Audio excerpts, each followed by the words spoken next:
Gimana kabarnya? Aku harap semua baik-baik saja ya. Kembali lagi di channel Bisikan Horor. Seperti biasa, aku akan bisikan alur cerita-cerita horor. Dan film kali ini aku akan bahas film horor yang memiliki plot twist yang gak biasa. Film ini memiliki ide cerita yang cukup brilian, yang disutradarai oleh Alessandro Amenabar pada tahun 2001 perilisannya dengan judul The Others.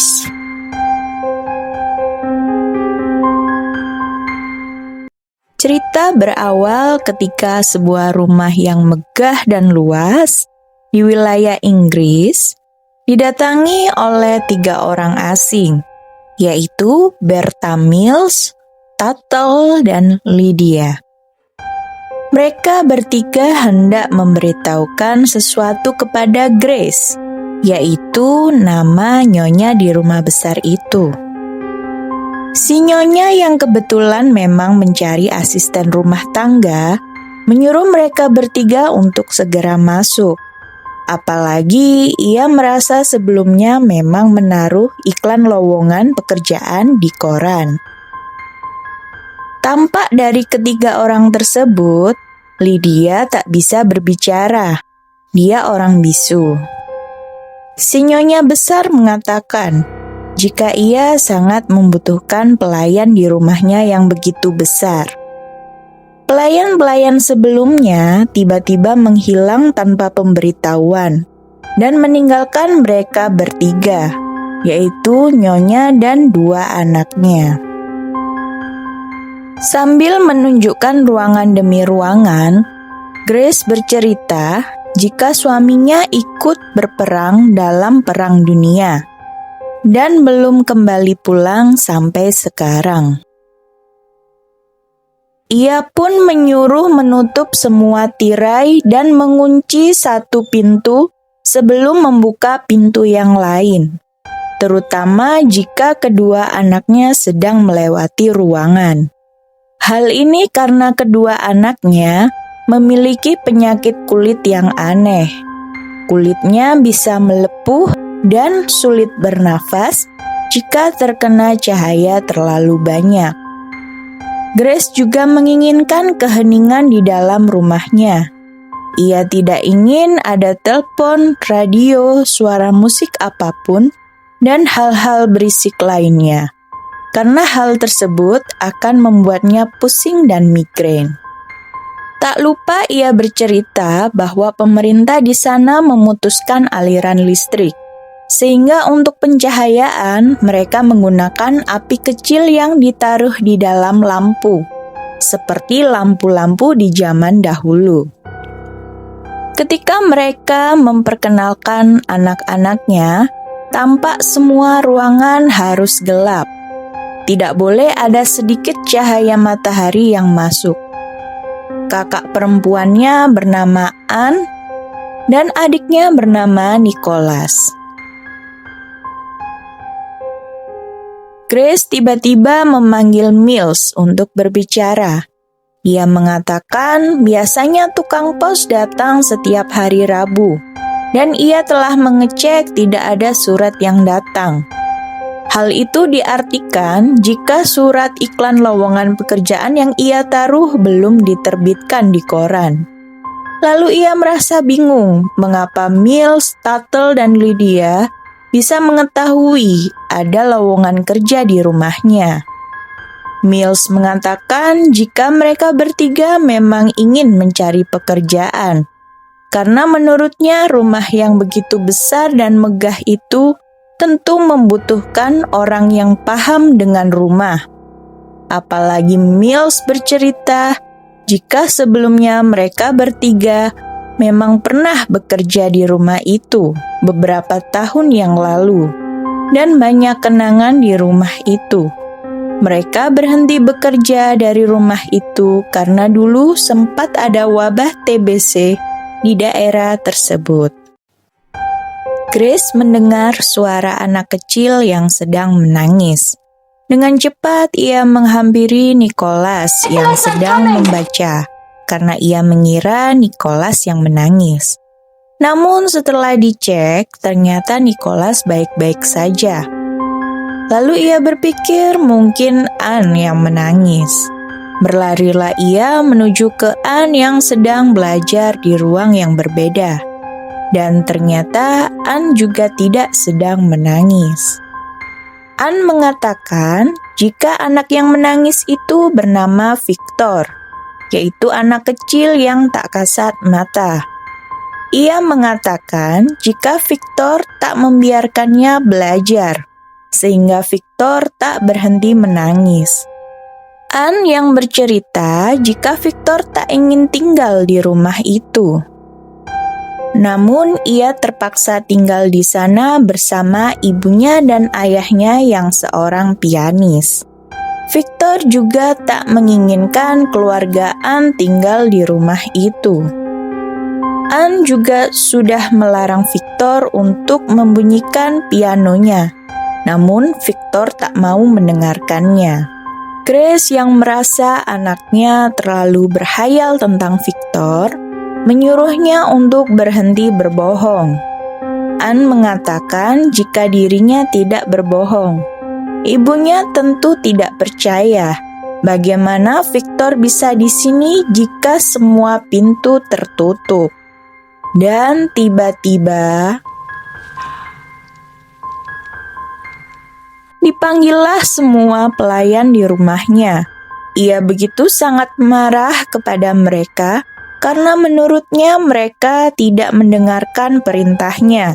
Jika pintu satu sebelum dibuka, harus tutup pintu sebelumnya dulu.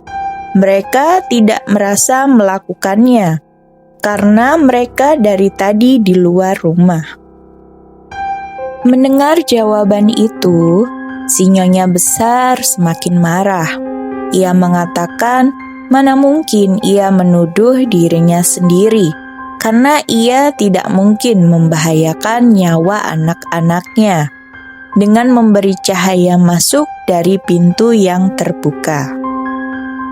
Saat malam hari, Anne membangunkan Nicholas adiknya. Nicholas tampak terkejut melihat tirai terbuka. Anne menceritakan jika Victor yang selalu membuka tirainya tiap malam. Nicholas tak percaya omongan kakaknya tersebut. Anne berusaha menutup tirainya. Namun, Victor membukanya kembali. Anne mengatakan kepada Nicholas kalau Victor tak mau mendengarkannya. Mereka berdua pun berdebat. Nicholas merasa kakaknya membuat suara aneh menirukan suara si Victor. Anne yang semakin kesal menyuruh Victor untuk menyentuh adiknya agar ia percaya bahwa Victor itu memang nyata. Dan ketika Victor mulai menyentuh pipi Nicholas, tiba-tiba ibunya yang mendengar teriakan Nicholas langsung saja berlari menuju kamar anak-anaknya. Nicholas mengadu ke ibunya jika kakaknya telah menakut-nakutinya. Ibunya yang sangat marah menghukum Anne untuk membaca Alkitab sepanjang hari selama berhari-hari. Di tengah kesibukannya menyulam, tiba-tiba terdengar suara gaduh dari lantai atas. Ia mengira jika Lydia mengerjakan pekerjaan rumah dengan begitu berisik. Dan betapa kagetnya ia saat melihat Lydia dan Miles berada di luar rumah. Lalu, siapa yang membuat keributan di atas?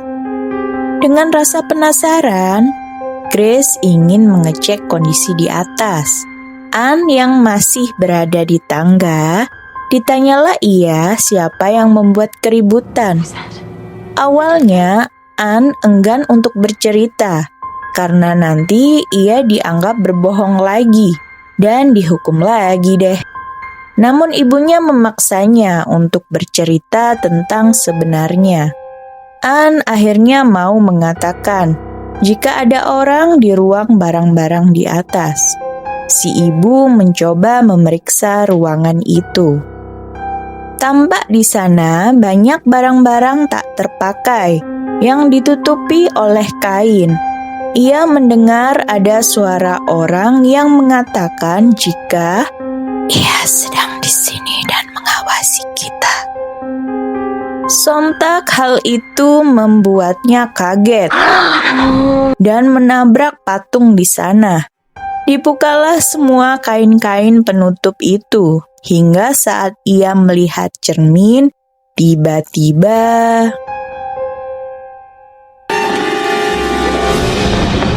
Anne pun menceritakan jika mereka ada banyak dan menyebar di seluruh ruangan. Mereka mengatakan jika rumah itu adalah milik mereka, dan mereka akan menurunkan semua tirai-tirainya.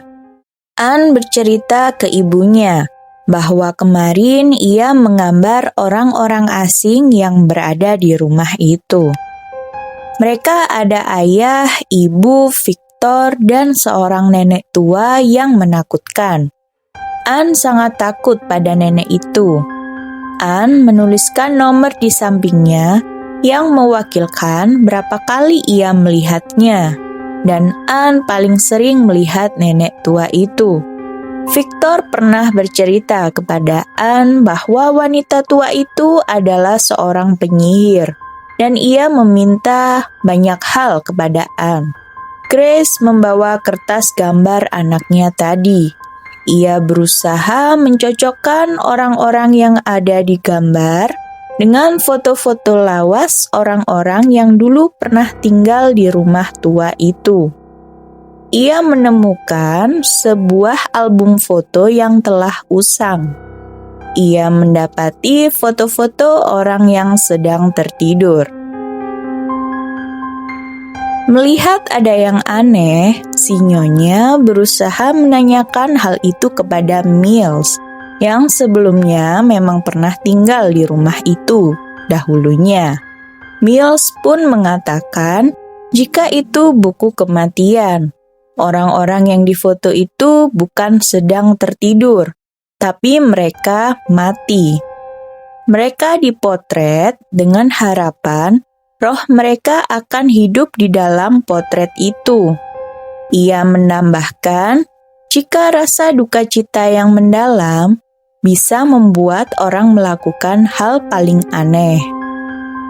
Malam harinya, Grace mendengar ada seseorang yang memainkan piano. Dengan sigap ia memasuki ruang piano sambil membawa sebuah senapan. Namun, ia tak menemukan siapapun di sana. Dengan cepat, ia menutup piano dan menguncinya. Ia pun keluar dari ruangan itu. Ia merasa aneh dengan pintu itu. Ia mengira pintunya rusak. Dan tiba-tiba, pintu itu mengunci sendiri. Ia sangat panik dan meneriaki Mills untuk membantunya malam-malam. Ia meminta kunci cadangan ruangan musik untuk membuka pintu itu. Dan betapa terkejutnya ia melihat piano yang telah dikuncinya kembali terbuka. Kejadian itu membuatnya sangat yakin jika ada orang penyusup di sana.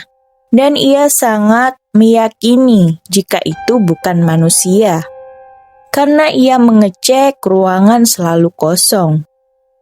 Ia antara percaya dan tidak percaya dengan sosok hantu. Ia dulu tak percaya hantu, namun ia telah melihat kejadian aneh akhir-akhir ini, membuatnya sedikit percaya pada hantu.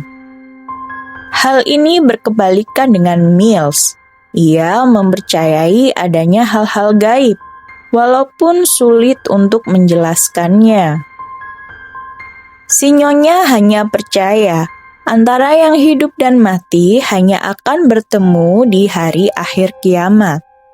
Mills mengatakan jika tak semua pertanyaan memiliki jawabannya.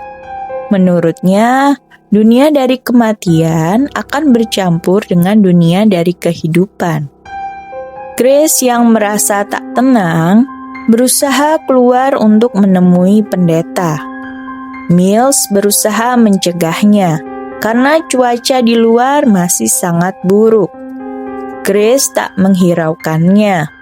Ia tetap ingin pergi keluar bertemu dengan pendeta untuk memberkati rumahnya. Ia menyuruh Tuttle untuk mencari batu nisan yang ada di rumah itu.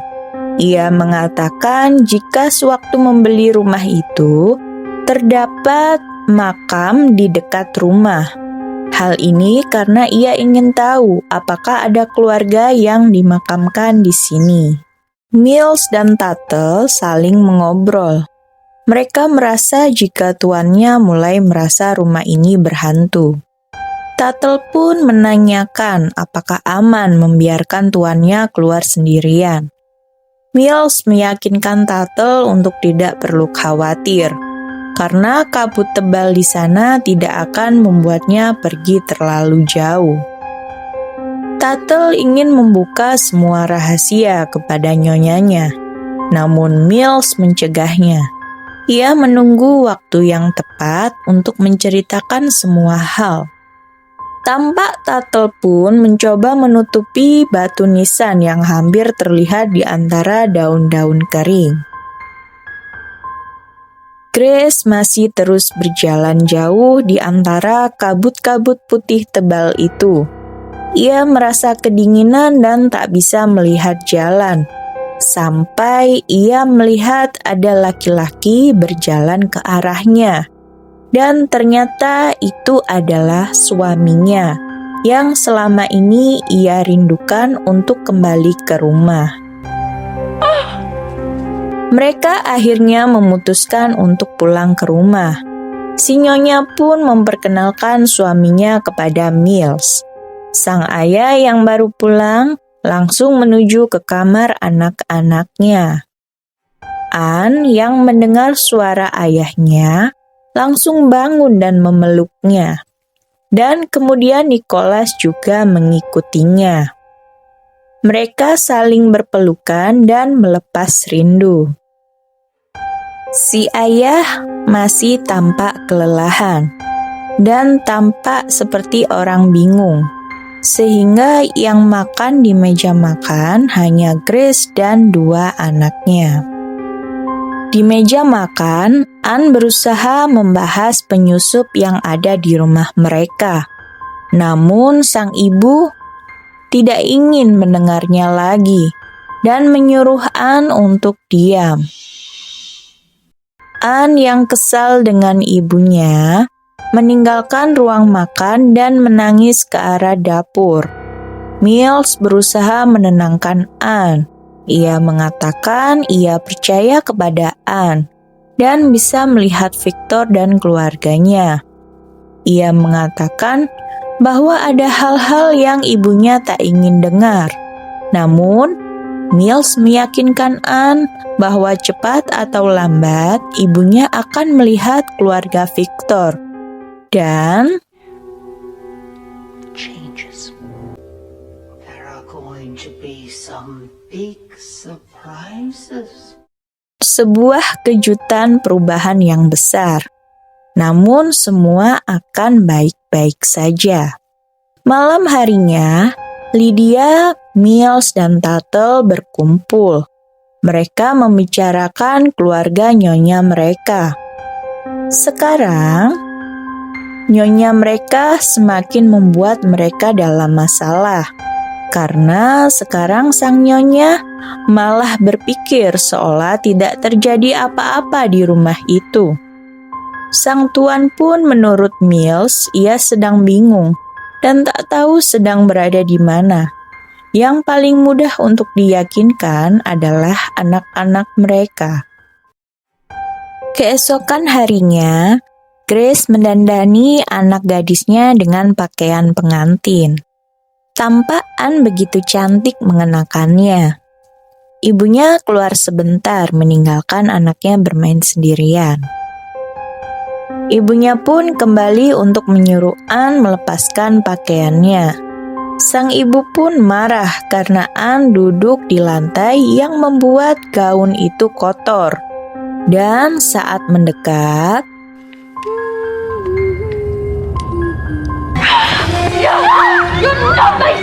Anne berlari ketakutan ke arah Mills yang mendengar teriakan. Ia mengatakan ke Mills jika ibunya akan membunuhnya. Mills berusaha menenangkan Anne dengan membawanya keluar. Anne yang masih merasa terpukul oleh sikap ibunya, ia masih termenung di kamarnya. Ia menceritakan kepada Nicholas jika ibunya tadi memukulinya dan menjadi gila seperti kejadian pada malam waktu dulu. Di sisi lain, sang ayah mengatakan jika ia kembali untuk izin pamit kepada istri dan anak-anaknya untuk pergi lagi. Tentu saja istrinya mencegahnya karena menurutnya perang sudah berakhir dan ia tak membiarkan suaminya pergi lagi. Menurutnya, ia merasa dirinya tak cukup bagi suaminya dan hal inilah yang membuatnya untuk pergi lagi. Perang hanya sebuah alasan saja. Saat ia terbangun, ia mendapati suaminya sudah tidak ada di rumah. Lagi-lagi suaminya tersebut meninggalkannya dan kedua anaknya. Anne dan Nicholas yang juga ikut terbangun, langsung berteriak seketika melihat semua tirai di kamarnya menghilang. Dan hal ini tentu saja menakutkan mereka berdua, karena bisa mengancam nyawa mereka. Tak hanya di kamar, seluruh ruangan di rumah itu ternyata tirainya menghilang.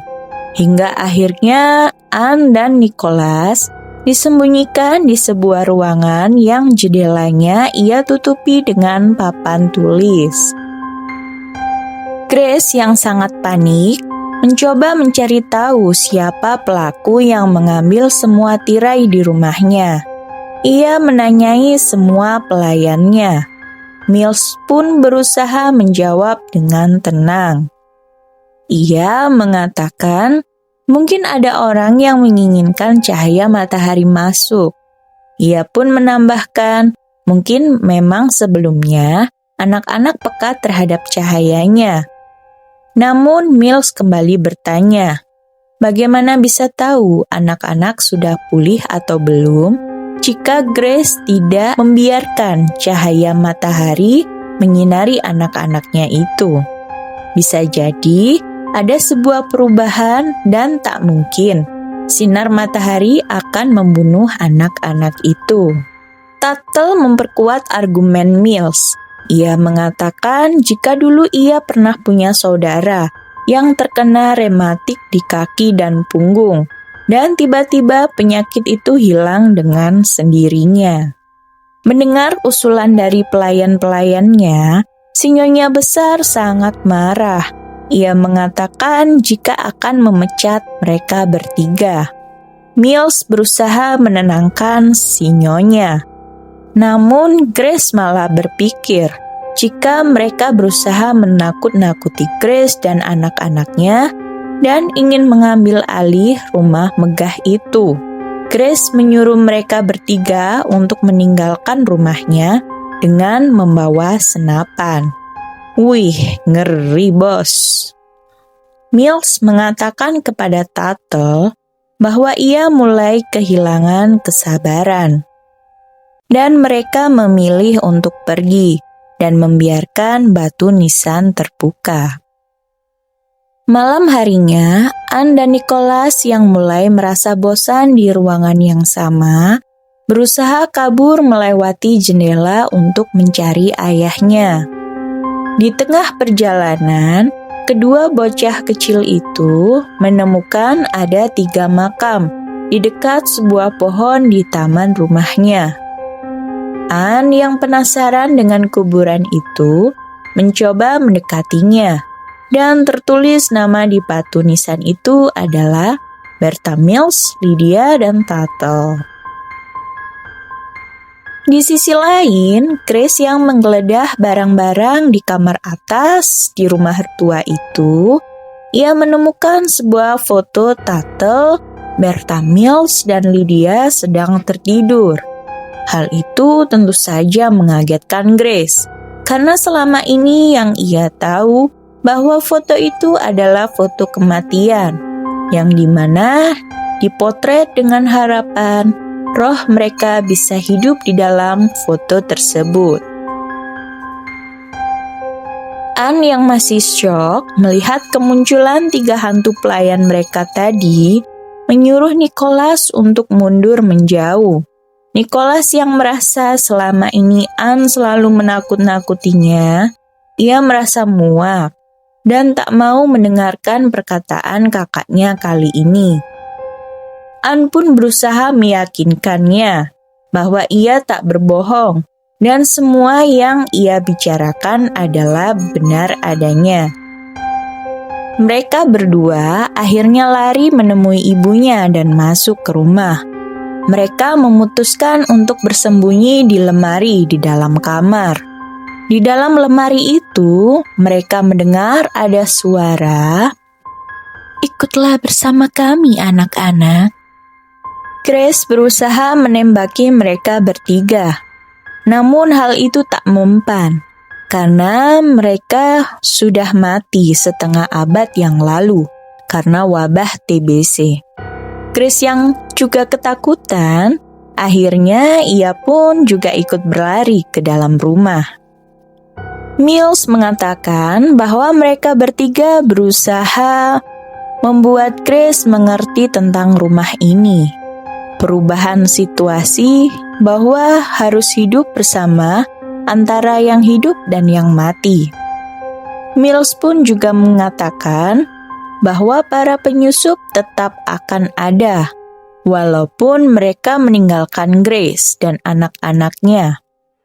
Para penyusup juga yang telah mengambil tirai, dan mereka berada di dalam bersama anak-anak. Grace yang berada di tangga mengecek kondisi anak-anaknya di atas, dan ketika membuka pintu, begitu terkejutnya Grace melihat sekumpulan orang duduk melingkar. Tampak ada salah satu wanita buta yang sudah tua berusaha menanyai anak-anak sambil menuliskan sesuatu di kertas. Dan ada salah seorang di samping nenek tadi mengulang kata-kata yang telah diucapkan oleh Nicholas. Nenek tadi menanyakan kepada Anne, "Apa yang telah dilakukan ibumu?" Anne berusaha membisikkan sesuatu kepada nenek itu. Dan nenek itu mengatakan tentang sebuah bantal, bahwa ibu mereka telah gila, mencekik mereka dengan bantal dan menembaki dirinya sendiri. Nenek tadi mengatakan, "Kenapa roh kalian masih di sini?" Anne yang kaget tentu saja menjawab bahwa mereka belum mati. Sang ibu yang tidak percaya, ia sangat marah dan berusaha mengangkat meja dan merobek kertas di sana. Di dalam dimensi yang lain, tentu terlihat meja dan kertas semua bergerak sendiri. Istri dari pemilik rumah ketakutan dan merasa sudah tidak aman tinggal di rumah tua itu. Ia memaksa suaminya untuk pindah dari sana, karena makhluk di rumah itu tak membiarkan mereka tinggal di sana. Di dimensi yang lain, Grace memeluk kedua anaknya. Ia mengatakan bahwa ia tak sadar membawa bantal dan telah membunuh anak-anaknya. Namun, ia masih bersyukur bahwa ia diberi kesempatan kedua untuk menyayangi anak-anaknya, walau di dunia yang berbeda. Miles datang kembali menemui Grace. Dulu Lydia juga menanyakan hal yang sama, dan ia berhenti berbicara semenjak mengetahui bahwa mereka bertiga sudah tewas. Itulah penyebab Lydia menjadi bisu. Miles selalu menawarkan untuk membuatkan teh untuk Grace. Kehidupan kembali seperti semula, namun kali ini dengan dimensi yang berbeda. Sekian alur cerita dari The Others. Film ini memiliki plot twist yang sangat tidak mudah untuk ditebak. Siapa sangka jika mereka sudah menjadi hantu di dimensi yang lain. Bisa dikatakan, hantu takut pada manusia yang dikiranya awalnya hantu. Gimana ya? Jadi, kesimpulannya, Grace ini memang depresi berat karena selalu ditinggal berperang oleh suaminya yang tak pernah pulang. Ngomong-ngomong tentang suaminya, bisa jadi suaminya juga adalah hantu yang mati di dalam medan perang.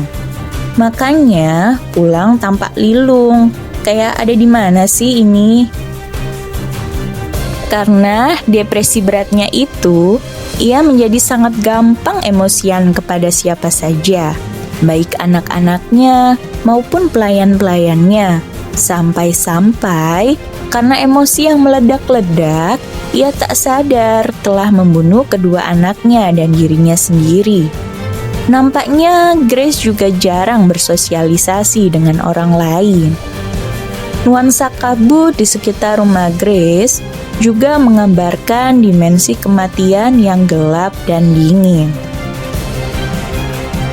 Jadi, kalau di dimensi dunia nyata, nuansa sebenarnya rumahnya cerah, gak berkabut. Dan di dunia nyata, rumahnya dihuni oleh Victor dan ayah ibunya. Namun, karena mereka sering merasa dihantui oleh Anne dan keluarganya, mereka akhirnya memutuskan untuk pindah dari sana. Hikmah yang bisa diambil dari film ini, jikalau ada masalah yang berat, tak baik dipendam sendirian. Minimal arahkan diri pada hal-hal positif atau hobi, dan carilah lingkungan sosial pertemanan yang bisa bantu menghiburmu. Setidaknya, hal ini mungkin bisa meringankan dari rasa sakit depresi dalam membucin. Oke horror lovers, sekian video kali ini. Jangan lupa subscribe dan tekan tombol loncengnya agar tidak ketinggalan bisikan-bisikan horor yang lain. Kalian bisa like dan request film horor apa selanjutnya yang mau aku bisikin. Kalian tulis aja di kolom komentar ya. Oke, see you di next video. Bye!